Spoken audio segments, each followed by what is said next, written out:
ng gulay para sa tanghalian. Meron ako dito nabiling upo. Ayan yung aking upo. So, nabili ko lang siya ng 15 pesos. Ayan, 15 lang yan. Nabili ko kagahapon. Mura lang. Mga naglalako-lako lang dyan. So, lulutuin ko to ngayon para sa aming tanghalian. So, bibili ako ng mga halo nito. Meron ako dito 100 pesos. Ayan, ito lang yung pera ko, 100 pesos. Ito pa lang yung bigay ni Mister dahil wala ganong pasahero. So, babadgetin natin to. Bibili ako ng sahog para sa ating upo na gulay pang tanghali. Ayan, bawat biyahe nun, eto, may nagbibigay siya ng 100. So, start na tayo. Wait lang po. Bibili lang ako ng sahog. Tara, let's go. A few moments later. Ayan, back ulit tayo. Ayan, nakabili na ako. Nakabili na ako ng mga sangkap. Nakabili na ako ng mga sangkap sa aking upo. Ayan. Ito na siya. Yung upo natin. Meron ako nabiling baboy. Ayan. Meron nagtitinda lang dyan sa labas. So, yung baboy ko ay halagang 20 lang. Ako na maghihiwa nito. Tapos, meron akong mantika, 5 piso. Ayan, yung mga binibili ko mga ganyan lang. Tatawagin ko lang yung mga anak ko. Siyempre, yun ang ano natin eh. Tatawagin ko lang sila. Tapos, utusan ko lang kung anong bibilhin. Meron din siyang tuyo. Ayan, bumili ako ng tuyo. Medyo malaki nga yung tuyo na bili niya.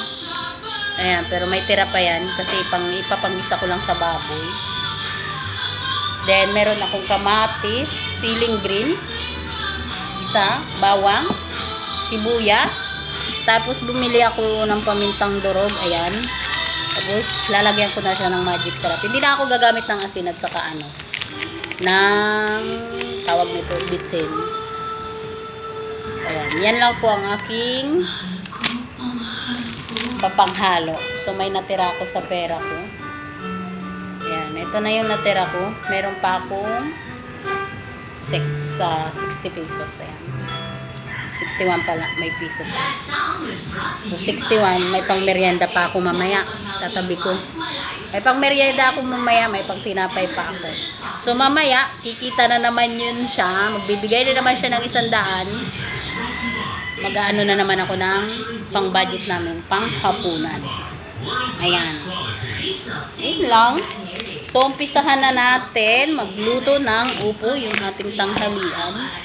Ayan, puro lang ako siya pag bumibili. Kasi para pag may natitira, may pang pa ako pambili para sa panghapon. Kasi kung bibili ako lahat-lahat, wala na akong pambili para sa hapon. So, patingi-tingi na lang. Ayan ang aking ginagawa sa pagbabudget ng ating ulam. So, tara. Hiwain ko lang. Tapos, balatan ko lang yung upo natin. Start na tayo. Babalatan ko lang yung upo. Syempre, kukunin ko yung aking napakahabang kutsilyo. Then, yung aking sangkalang na nabali. Di pa siya nabibilhan. Pagkapon kasi na mayroon ako nahanap na ganito. Kaya lang manipis, mahal pa. 50. So, sayang din yung 50. Pang-ulam din. Tara, let's go. Balatan ko lang yung aking upo. Kukuha lang ako ng pambalat. Wait lang po. Saglit lang. Ayan. Tara, balatan na natin yung aking upo para sa tanghalian. Let's go. Ayan, balatan lang natin. Okay. Marami na to, kaya pa to hanggang mamayang gabi. So, pag hindi to naubos, may ulam pa kami hanggang mamayang gabi. Hanggang na to gabi. Ganun kami katipid. Kasi pag gulay ang ulam namin, yung isang Jonakis ko, hindi naman yung kumakain ng gulay. So, yung halo lang ang kukunin nun. Pipiliin. Kaya minsan may natitira. Kaya talagang budget na budget kami ngayon. Mo naman, parehas kami walang trabaho today. Ay, bag pa more. Ayan, balatan ko lang to Wait lang po. Ayan, balatan natin. Wait lang, balatan natin. So, ayan, nabalatan na natin yung upo. Tapos na siya balatan. Hiwain naman natin. Laki no. So, marami na to. Kayang-kaya na to sa maghapon. May ulam na ako hanggang mamayang gabi.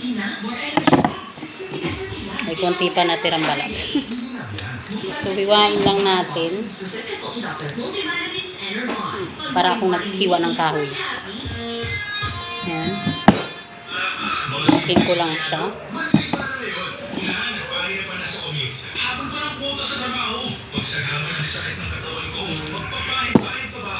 Yung iba kasi pag nagluluto ng upo, hindi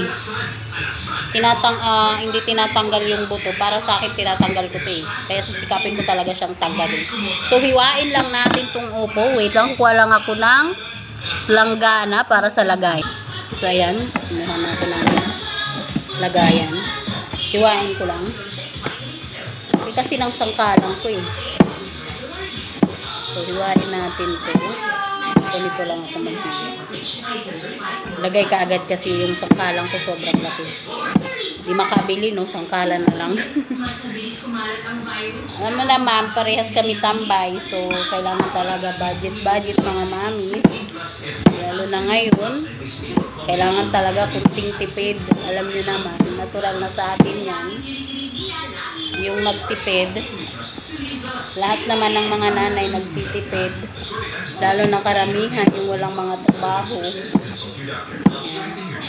So ako nasanay na yan. Minsan kung ano lang naisipan namin, nakasya sa budget, minsan kung ano yung kinita nung isa, yun lang mabibili naming ulam. Kaya ganyan, mga budget moms tayo today. Ayan.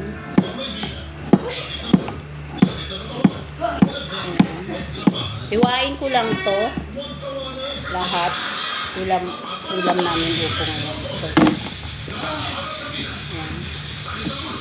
Para mahiwa natin lahat. So, ngayon, ayan, tapos na. Nahiwa ko na siya lahat. So, ililipat ko lang sa malaking planggana para tanggalan ko siya ng buto dahil ayaw ko talaga na may buto yan. Salin lang natin sa planggana. Tapos, para madurog natin, tatanggalin ko siya mamaya. So, lagyan ko lang siya ng asin para lumambot. Ayan, lagyan ko lang siya ng asin. Kasi maganda yan siya pag nilagyan ng asin. Ayan, so iwanan ko lang muna saglit. Maghihiwa naman ako ng yung mga pagsahog niya. So, hiwain ko lang yung kanina. Yung mga binili kong sangkap. Ito yung baboy. Hiwain ko muna to. Ayan, ganito lang siya kalaki. Panghalo lang naman eh. So, hiwain ko para mamaya ugasan natin. Hiwain ko muna. Maliliit lang.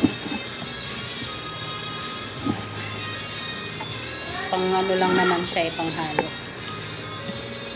Ayan. Kasi walang ibang halo. So, pag may natira mamaya ng ulam namin hanggang gabi na. Kasi may tira pa kami ulam nung isang araw. Ganun lang. Ayan, tipid na. Kaya lang, may mga alaga kami, so, wala, di may iwasan. Pati alaga, budget na. Pati yung alaga nakiki-budget na rin eh. Yan, hiwain lang natin siya ng maliliit. So, para mamaya ugasan natin siya.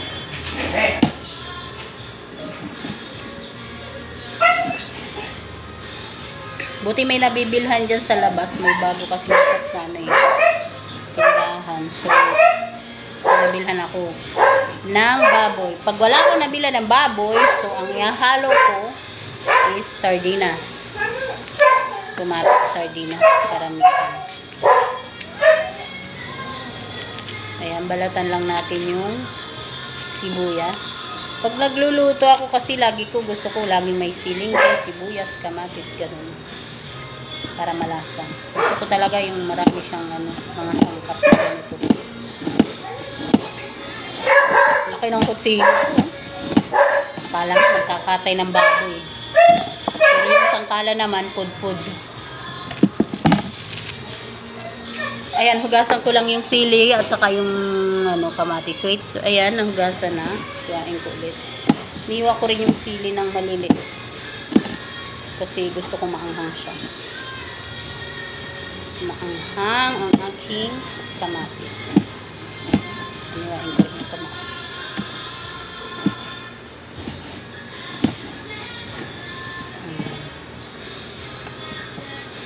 So, sa bawang, dinidikdik ko yung bawang. Ayaw ko na naghihiway. So, dikdikin ko lang to. Dinudurog ko lang to eh. Ayan. Ganyan. Nalaglag pa. Saan na napunta? Nalaglag yung isa kong bawang. Ayan. Wait lang.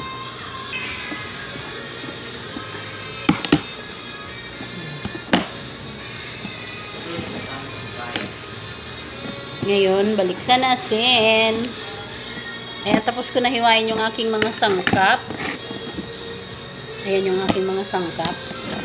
So, punta naman tayo sa upo, yung kanina. Ayan. Ba yan? Madumi yung planggana ko. Yung labas lang. Tara, dodorogin na natin siya para tanggalan natin ng buto yung ating A few moments yung later. ating upo. Nababad ko ng asin. Durog, kilang siya. Lalamutakin yung lalamas-lamasin natin. Charot. Ayan, lamasin natin para patanggal yung buto. Kaya ko kasi may buto eh. Ayan, para matanggal siya. Lagyan ko siya ng asin. Madali lang siya matanggal pag may asin. Makakalas na yung buto. So, lagyan ko to mamaya ng haluin ko lang siya para madali kumalas yung buto niya dyan. Kasi magkakakay ng may buto. Yung iba kasi sinasama yung buto nito eh. Kaya ayaw ko ng may buto. Isa-isahin ko lang.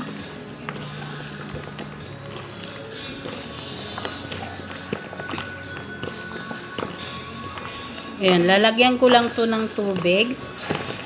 Ayan, wait lang po. Lalagyan ko ng tubig. So, ayan, nalagyan na natin ng tubig. Matatanggal din yung asin na yun kasi nalagyan na siya ng tubig. So, isa-isahin ko to. Isa-isahin ko tong tanggal. Ganyan. Isa-isahin ko siyang hahanguin. Ako talaga ng may buti. So, ilalagay natin sa kabilang lagayan. Kabilang lagayan. Ayan, dyan. Yung mga natin. So, ayan, tanggalin ko po lahat. Tanggalin natin, tanggalin. May nasisama pa konti. Teka lang.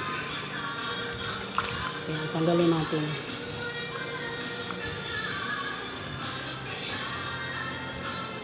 Ayan, tanggalan lang po natin. Ayan, tapos na. Ito yung buto niya. Ayan yung buto niya na yun. So, ito na siya. Natanggalan na natin ng buto. So, ang aking next nga gagawin ay lulutuin na yung upo. Ayan. Lulutuin na. Hugasan ko pa ito ng isang beses kasi may asin to eh. So, tara. Para sa paggigisa, ayan, natanggalan na. So, hugasan ko muna. Tapos, igigisa na natin. Then, ayan. Gigigasan na natin. Ito na yung aking mga sangkap. Panghugasan ko muna yan. Then, and start na tayo para maggisa.